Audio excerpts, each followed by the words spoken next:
Hello and welcome to Let's Talk ERP Cloud Customers. This special edition podcast is brought to you in partnership with the Let's Talk Data podcast. I am your host, Jennifer Frank McGrory. We have a great conversation planned for everyone today. In just a few minutes, I'm going to speak with Subra Goparaju, the Global CIO of Hanesbrands. Subra and I are going to give you a brief history lesson on Hanesbrands, and then we're going to jump right in and hear how Hanesbrands is using RISE with SAP to work to establish a digital foundation for a more unique experience for their customers. Now for that quick history lesson I promised you. Hanesbrand is a 121-year-old company, and its brands are staples in our community. I am confident every listener out there is wearing or has worn something manufactured and or sold under one of the Hanesbrands labels. I myself am wearing one today. I wanted to share two fun facts I learned about Hanes when I was researching the company.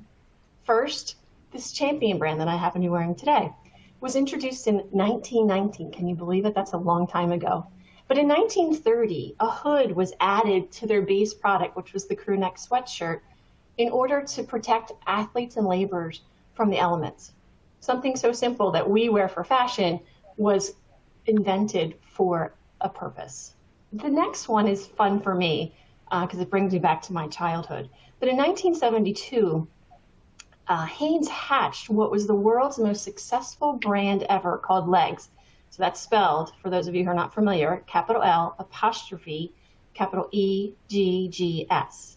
And the novel development here were the egg-shaped product containers that the pantyhose were packaged in. The egg-style packaging was not only a hit, but it was a convenience to buy pantyhose closer to home during usual errands when it was, and it was a time saver for busy women at the time. And then finally, I'm going to bring some of you back. Some of us may even have made a few home crafts, such as a Christmas tree ornament or a toy with a Legs egg when they were little. I know that I have a few that I still keep on my tree here with my children. I've had to explain to them what they are. It's kind of fun. But anyway, to get more into the details of Hanesbrand, I'd like to introduce Subra Goparaju. Subra, I'm so glad you're here with us today, and I've only scratched the surface on what a cool company you're a part of. Can you share a little bit more about Hanesbrands and your role in the company? Absolutely. Good afternoon, everyone. Thank you, Jennifer. Thank you for wearing the champion hoodie. I'm not wearing a champion product today. But Hanes, as you said, is a $7 billion company. It's an everyday fashion company. The company operates in three segments, innerwear, activewear, and what we call international segments. As you said, it's a 100-year-old company headquartered in Winston-Salem. We have over 59,000 employees, I believe. We're present in over 33 countries. We are leaders in innerwear segment. We have very popular brands like Hanes, Bali, Playtex, Bonds, Made in Form, a few more. We also have a substantial presence in activewear segment. Champion is our flagship brand. My role in the company is I'm a global CIO based in Winston-Salem, North Carolina. The company has embarked on a massive transformation journey. The initiative is called Full Potential. It's public information. It was announced with targeted business outcomes. I'm very excited to be part of Hanes. Cool. Well, thanks. We're so excited to have this. I'm so excited to have this interview with you.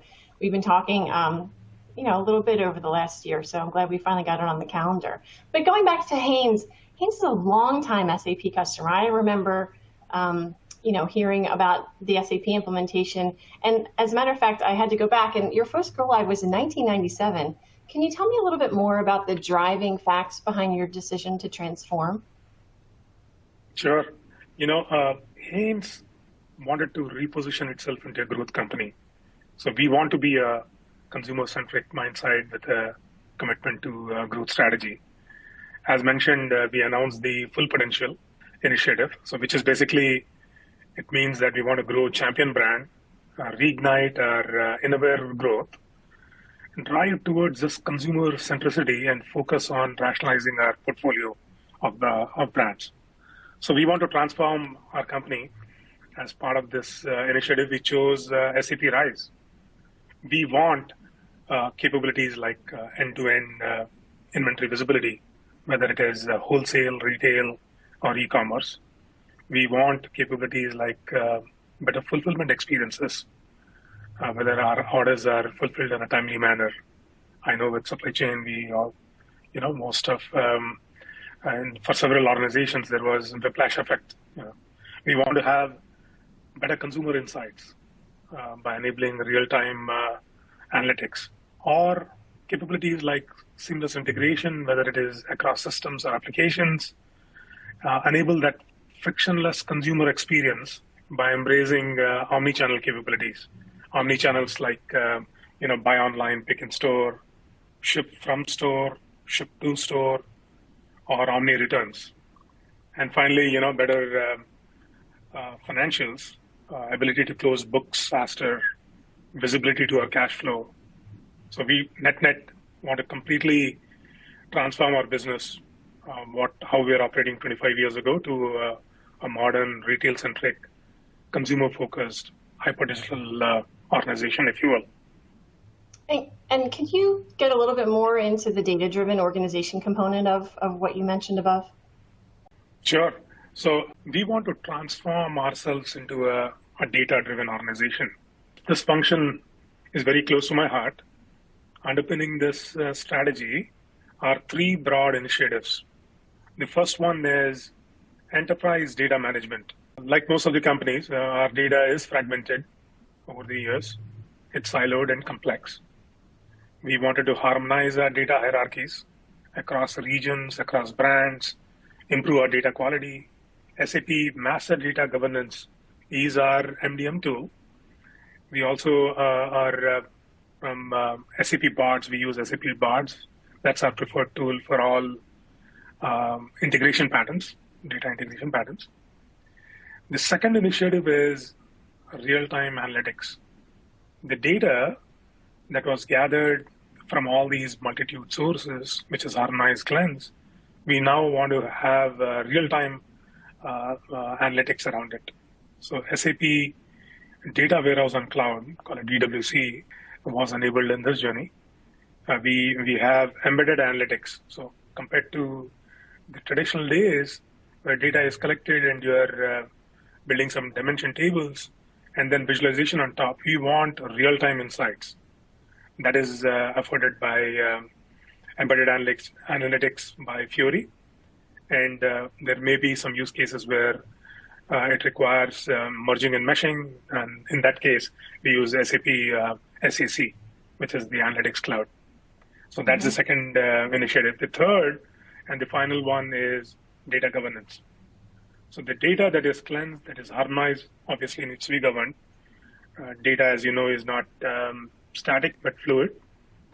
We enabled data catalogs, which provides the business context or semanticity to the data object. The enabling tool is SAP's Information Steward. So we use business scorecards to manage the data quality. So those are the three initiatives that we believe will help us to be a data-driven organization. Well, you've got a lot going on there. So two questions here. What are you live with? And then how did you structure your projects to tie everything together? Because you've got so many moving parts. So let's zoom out a bit. Let me provide you with some additional context and what we are trying to accomplish. Where are we in this journey? And then I'll answer about specifics. Hanes, as I said, it's a multi-brand, multi-region company. We are present in over 35 countries. Our plan is to set up and transform what I call our digital core. Our digital core is SAP S4 Fashion and SAP's CAR, which is our system of record for omni-channel inventory visibility. Right. CAR stands for Customer Activity Repository. The first step is we want to enable our platforms on SAP Rise. SAP Rise is, our footprint is on Azure, entirely managed by SAP. The setup comes with a customer success manager, and some of the engineers That really helped us, actually. The second is we implemented SAP's model company. The model company, as some of you may know, comes with accelerators. We implemented this model company. Accelerators means in terms of design, in terms of testing, what are the common denominator, if you will, that is applicable for a company like ours, is packaged into a model company, and that's what we implemented it. Net, we were up and running in a matter of few weeks from a setup perspective. So that's the context. We went live with MDG in July, a few months ago, actually, 2022. Mm-hmm. Now we are on track to go live with Champion in April of next year. Is it all Champion or just in different regions? So it's a great question. The Champion in North America. So okay. We want to now onboard, first of all, Champion in North America, then extend the platform to other regions and also onboard other brands. Our goal is net to complete these rollouts within the next 24 to 28 months. So we have the model company, we have a playbook, a framework, a guideline. Now we want to onboard other brands and extend that platform to other regions. And then you mentioned integration earlier when you were talking about, but integration for any company is a challenge, especially with all the brands and you're doing worldwide rollouts. How is Hanes looking to integrate differently?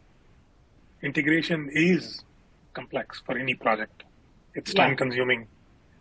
The amount of time or work units involved to build interfaces is long.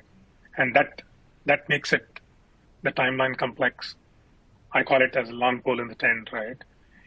We want to, the approach that we took is we want to set up a global integration platform that powers all types of patterns, whether it is application to application communication, business to business communication, call it EDI, for example, or simply data integration. We talked about bots.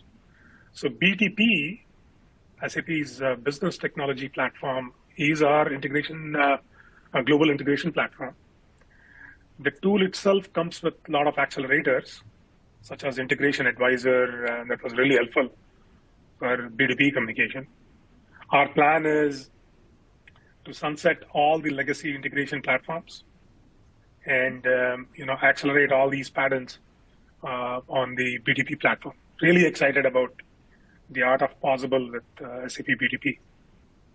That's awesome to hear. That's awesome. So, and again, with your transformation project, with being multi-year and the timelines and with multi-brands and multi-regions, as I just mentioned, how are you working with your stockholders from a governance perspective? How are you keeping them informed? Sure. So for a transformation program of this size and magnitude, having a strong and functional governance structure is not only critical, but paramount for our success. So we set up just like I'm sure most of the other projects, a 3-layered structure, I would call it. The first layer is a work stream layer or a project layer. We have projects like SAP IVP, S4 Fashion, Enterprise Data Management, manufacturing is another work stream. So you get the picture. So it's imperative that there is I call it the first layer is what I call is 3 in a box. So you have a system integrator, an Hanes IT person, and a business counterpart. So that's the 3 in a box structure. They meet on a daily basis. There's a weekly cadence of sort. 85% of the decisions are made at this level. That's the first level. The second layer is the core of the program. I call it as a program leadership team. This is represented by, both business and IT, including our external partners, SAP, and system integrator leaders. This team meets on a weekly basis. They have the 360-degree view of all the projects and responsible to ensure, they are fully aligned to organizational intent. Call it 10% or so decisions are made at this layer. And finally, there is a steering committee level. So this is the group where, it's at, they make 5% of these decisions, that they have enterprise-wide view, call it as, all the ramifications that are corporate-wide, more from visibility and governance point of view is at steering committee. So three layers of governance. Awesome. Can I ask you, you mentioned SAP a few times and your systems integrator a few times. Can I ask you to get more and to dive down a little bit further into your partnership with SAP and your SI, and who was your SI? So we have, having an ecosystem of partners who have strengths in each area is critical, right? EY is our strategic partner, Ernst & Young. Okay. They are helping us with finance implementations. Attune Consulting, which became Rising, Wipro acquired, I believe, Attune a few months ago. So Wipro is our partner for implementing order to cash and manufacturing modules. And then we have a niche player for data migration. SAP having, too many partners, can be challenging. But if you manage them right, you can, through power of collaboration, you can actually leverage each partner's strength. So we have a structure. We had a fair share of challenges, I should say, but we have a good governance structure in place. And then now we have this operational rhythm, and now it's working well, I should say. That's great. And it takes a village, right? And I love what you said about how, working each of the different partners and their strengths to really help you get across the finish line with a success flag in your hand or two, right? All right, I'm going to take it down a little bit more to organizational change management.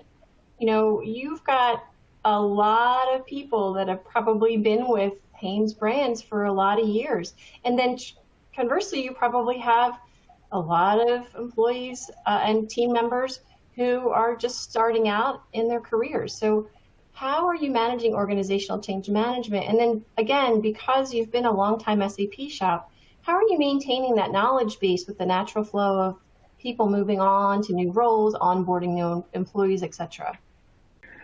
Enterprise adoption is always a challenge.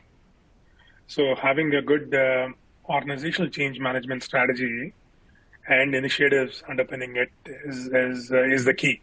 It's a key for success of any program, actually. We have set up a good OCM structure. EY actually also helped us there. We have, when we talk about OCM, there is a communication aspect to it, both internal and external.